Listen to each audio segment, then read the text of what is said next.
Қазір мен Сілеті шатқалындамын. Мынау Сілеті өзені. Күн ыстық. Келе сала бірінші обед әзірлеп алайын деп шештім. Қазір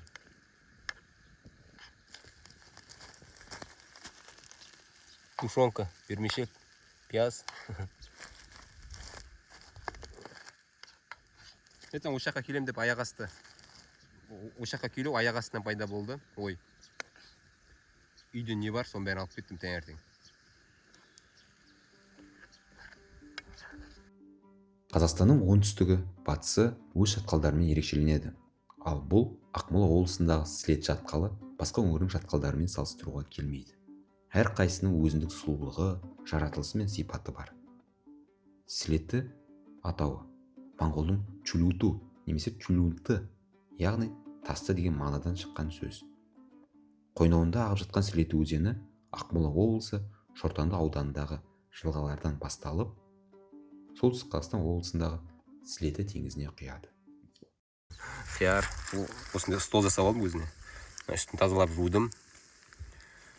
Ең бастысы тары мен шайымды ұмытқан жоқпын.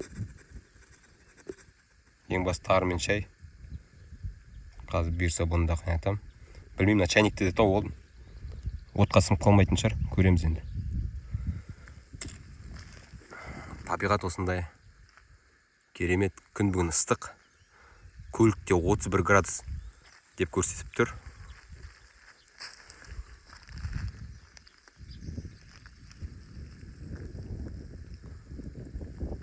Көлік мына тұста төмен қарата өте қауіпті спуск.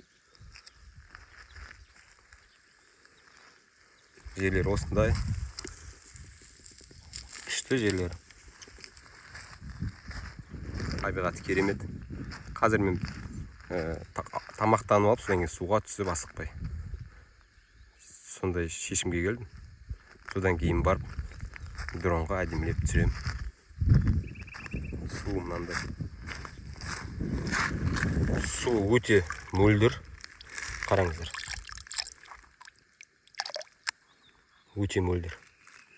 Алыстан қараған кезде қара су сияқты болып көрінеді. Бірақ су өте мөлдір.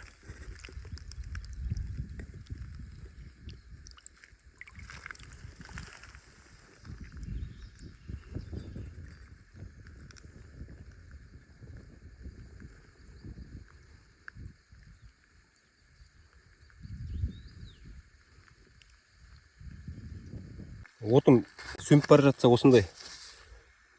Талдардың, бұталардың, қамыстардың астарында осындай кепкен шөптер бар. Осыны алам да. Осыны алып барам. Сосын астына бай оп деп тастап жіберем. Сосын бай.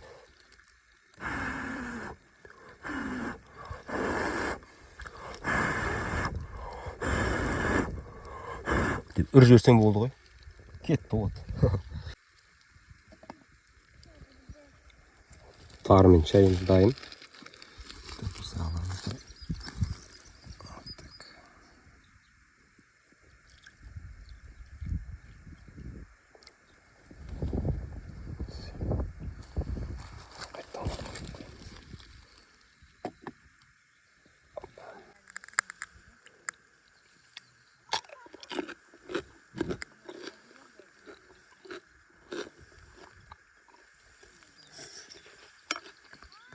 Сілеті өзенінің суы қасында ең таза сулардың бірі екенін білесіздер ме?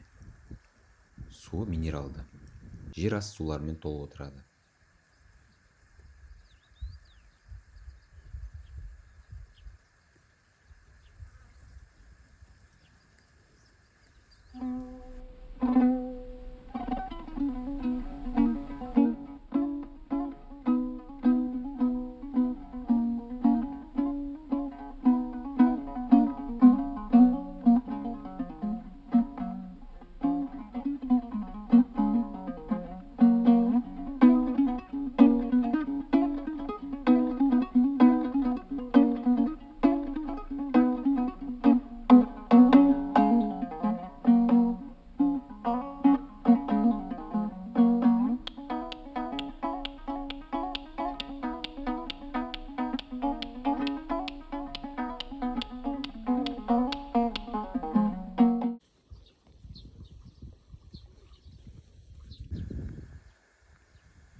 Демалыс аяқталды.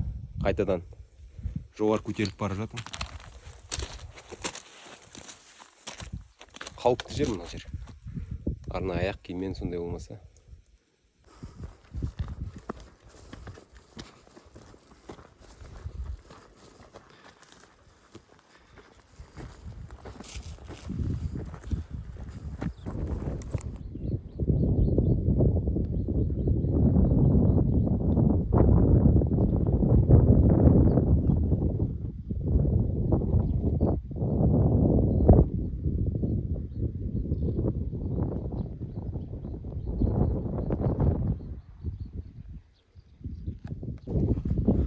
Осындай белгі бар екен Сілеті шатқалында.